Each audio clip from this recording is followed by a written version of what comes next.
కార్మిక నాయకుడు, ఒక మాస్ లీడర్ అయిన రాష్ట్ర కార్మిక హోంశాఖ మంత్రి మన బుల్లెట్ నాయన్ నరసింహారెడ్డి గారు. ప్రస్తుతం నాయన్ నరసింహారెడ్డి గారు మన ముందున్నారు. ఆయనతో మరిన్ని వివరాలు అడిగి తెలుసుకుంటాం. నమస్కారం సార్. నమస్కారం.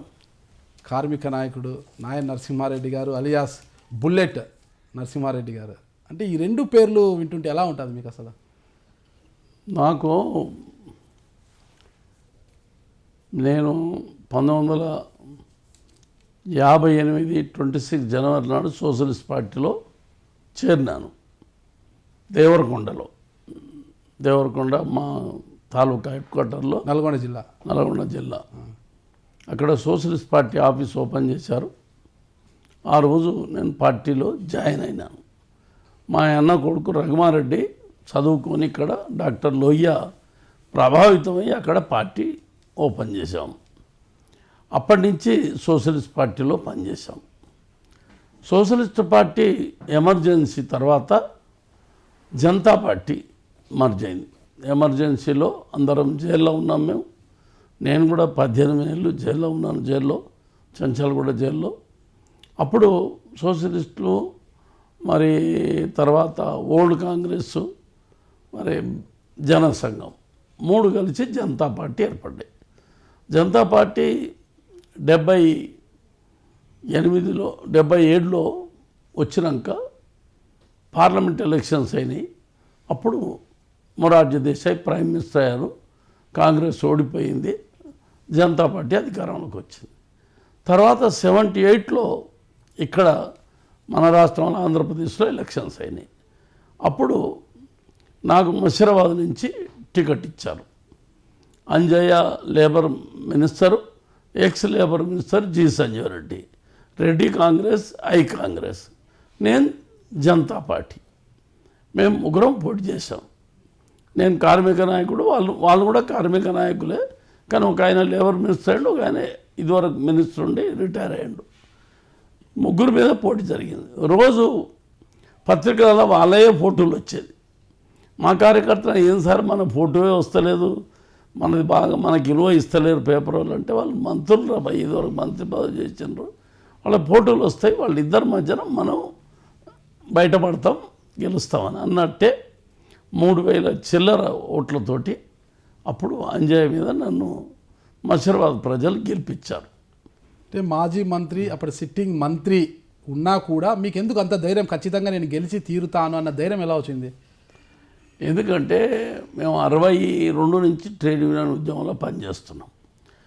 61లో హైదరాబాద్కి వచ్చాను. నేను బద్రవిశాలు పెట్టి మా నాయకుడు ఆయన నన్ను హైదరాబాద్ తీసుకొచ్చాడు. సోషలిస్ట్ పార్టీ ఆఫీసు చూసేవాళ్ళు ఎవరు లేరు, బాధ్యతగా ఆఫీస్ ఇన్ఛార్జ్ ఉండాలి నువ్వు అని నన్ను తీసుకొచ్చారు. నేను హైదరాబాద్కు వచ్చినాక సోషలిస్ట్ పార్టీ ఆఫీస్ బేగం బజార్లో లాల్గిరిచి మఠంలో ఉండేది. అక్కడ నేను స్టేట్ ఆఫీస్కు ఇన్ఛార్జిగా వచ్చినాను.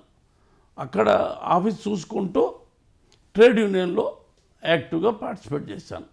విఎస్టీ అనే ఒక ఇండస్ట్రీ ఉన్నది. తర్వాత మొదలు మేము ములకల సాంబమూర్తి అని సికింద్రాబాద్లో ఉంటాడు. ఆయన మున్సిపల్ కార్పొరేటర్ ఉండే, మున్సిపల్ యూనియన్ ఉండే ఆయన సికింద్రాబాద్లో. హైదరాబాద్ మాకు మున్సిపల్ యూనియన్ ఉండే, కానీ గోవింద్ సింగ్ అని ఆయన కాంగ్రెస్లో వెళ్ళిపోయాడు, ఐఎన్టీసీలో. ఆ యూనియన్ కూడా తీసుకుపోయాడు. అప్పుడు నాకు చెప్పిన హైదరాబాద్లో నువ్వు ఆర్గనైజ్ చేయమన్నారు. మున్సిపల్ వర్కర్స్ ఆర్గనైజ్ చేసినాను. ఆర్గనైజ్ చేసే టైంలో అప్పుడు నా మీద గోడెక్కి ఖబర్ అని అక్కడ మున్సిపల్ ఆఫీస్ ఉండేది. ఆడ మంత్లీ జీతాలు ఇచ్చేటప్పుడు మేము చందాలు వసూలు చేసేది. అప్పుడు ఐఎన్టీసీ వాళ్ళు గోవింద్ సింగ్ నా మీద అటాక్ చేయించాడు. ఇక్కడ 7 కుట్లు పడ్డాయి నాకు, తలకాయ వలిగింది. ధూల్పేట వాళ్ళు వచ్చి నా మీద అటాక్ చేసి కొట్టారు, కట్టెలతోటి కొట్టారు. అప్పుడు అజిత్ సింగ్ మున్సిపల్ కమిషనర్ ఉండే.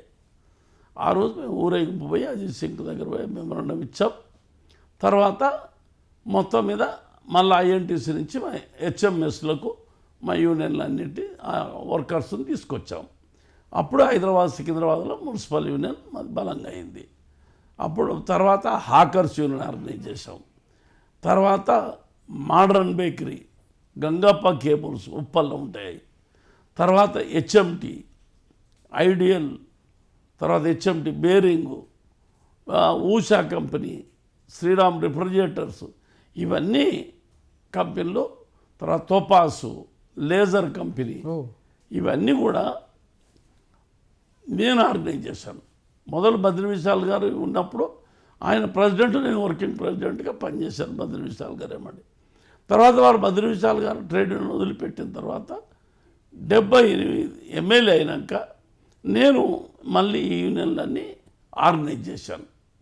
ఆర్గనైజ్ చేసి దాదాపు 60 యూనియన్లకు నాయకుడిగా ఉన్నాను నేను అప్పుడు. 60 యూనియన్లు. 60 యూనియన్లు ఒక యూనియన్ని మెయింటైన్ చేయడమే కష్టం అంటే 60 యూనియన్లకు ఆర్గనైజ్ చేశాం. ఆ విధంగా కార్మిక నాయకులలో మంచి పేరు సంపాదించుకున్నాం. తర్వాత విఎస్టీలో కూడా బద్రి విశాల్ గారు పోయినాక విఎస్టీలో నేను గెలిచాను. విఎస్టీలో దాదాపు 18 సంవత్సరాలు ఉన్నా కంటిన్యూగా.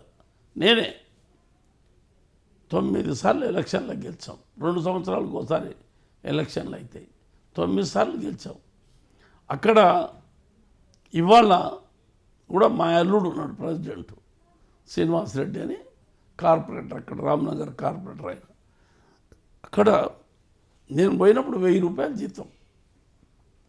ఇవాళ వాళ్ళది 50,000 రూపాయల జీతం. బ్రహ్మాండంగా వాళ్ళ వేజెస్ పెంచాం, బాగా మంచిగా పొడిష్టంగా. ఇండస్ట్రీ కూడా బాగుంది, బాగా లాభాలు ఉంది ఇండస్ట్రీ. ఆ విధంగా నడిపించుకుంటూ వచ్చాం. ప్రాగా టూల్స్ కవాటిగూడలో ఉండే 2000 మంది వర్కర్స్. నేను అక్కడ ప్రెసిడెంట్ ఉండి. ఇప్పుడు వర్కింగ్లో ఉంది పరాగా టూల్స్? ఉంది కానీ అదే ఆడ జీడిమట్లలో ఉంది. చిన్న యూనిట్ 500 మందే ఉన్నారు ఇప్పుడు. హెచ్ఎంటి ఆడ కూడా 500 మందే ఉన్నారు ఇప్పుడు. అంతా వీక్ అయిపోయినాయి అన్ని public sectors. New economic policy వచ్చిన తర్వాత పబ్లిక్ సెక్టర్స్ అన్నీ వీక్ అయినాయి. ఒక కార్మిక నాయకుడిగా కార్మికుల సమస్యలను ఎలా పరిష్కరించేవారు అప్పుడు మీరు? అక్కడ ఉన్న సమస్యలను అర్థం చేసుకొని సమయస్ఫూర్తితోటి కామన్ సెన్స్ ఉపయోగించాలి. అసలు చదువు కన్నా కామన్ సెన్స్ ఎక్కువ ఉపయోగించాలి. చదువుతో ముఖ్యం కాదు, చదువు ముఖ్యం కాదు. చదువు ఒక్కటే, అది లా చట్టం అదంతా అది అర్థం చేసుకున్నా కామన్ సెన్స్ ఉపయోగిస్తే చాలా వరకు సమస్యలు పరిష్కారం అవుతాయి. వర్కర్ యొక్క యాక్షను, రియాక్షను, వాళ్ళ రియాక్షన్ ఏముంటుంది, మనం ఏం యాక్షన్ చేయాలి, వాళ్ళ ఆలోచన ఏంటిది, వాళ్ళకి అనుకూలంగా. అవసరమైతే సమస్య క్రియేట్ చేయాలి, ఉన్నదాన్ని పరిష్కారం చేయాలి. ఆ విధంగా సమయస్ఫూర్తితోటి పనిచేస్తే కార్మిక సంఘాలలో బాగా మంచి పట్టు వస్తుంది. కార్మికులు అసలు మంచి చేస్తే నెత్తి మీద కుట్టుకొని పూజ చేస్తారు, చెడ్డ చేస్తే కాలు కింద పెట్టి తొక్కేస్తారు. కార్మికుల మంచి కూడా ఉంది. వాళ్ళకు టేబుల్ కింద టేబుల్ మీద ఒక్క పైసా రాదు. కష్టపడి చెమట వస్తేనే వాళ్ళకి జీతం. వాళ్ళ జీతంలోకి వెళ్ళి ఇన్కమ్ ట్యాక్స్ కూడా కట్ అయిపోద్ది. అది కూడా ఎగ్గొట్టడానికి వీల్లేదు వీళ్ళు. కాబట్టి కష్టపడి పనిచేసేవాళ్ళు, శ్రమజీవులు ఎక్కడైనా నీతి నిజాయితీ ఉంటారు. మీరు చూస్తున్నారు ఐ డ్రీమ్ న్యూస్ని. మీరు చూస్తున్నది ఐ డ్రీమ్ న్యూస్. అంటే కళలని నిజం చేస్తూ ప్రజలకి నిజాలని కళల ద్వారా తీసుకొచ్చే ఐ డ్రీమ్కి మై బెస్ట్ విషెస్. మీరు చూస్తున్నది ఐ డ్రీమ్ న్యూస్. మీరు చూస్తున్నారు I dream channel. For more videos, please subscribe I Dream. మరిన్ని వీడియోల కోసం ఐ డ్రీమ్ని సబ్స్క్రైబ్ చేయండి. Please subscribe I dream. And I'm very much satisfied with the way interview went on. Kindly subscribe to I Dream. For more videos, subscribe to iDream. And loads of fun entertainment and content. Do watch I Dream.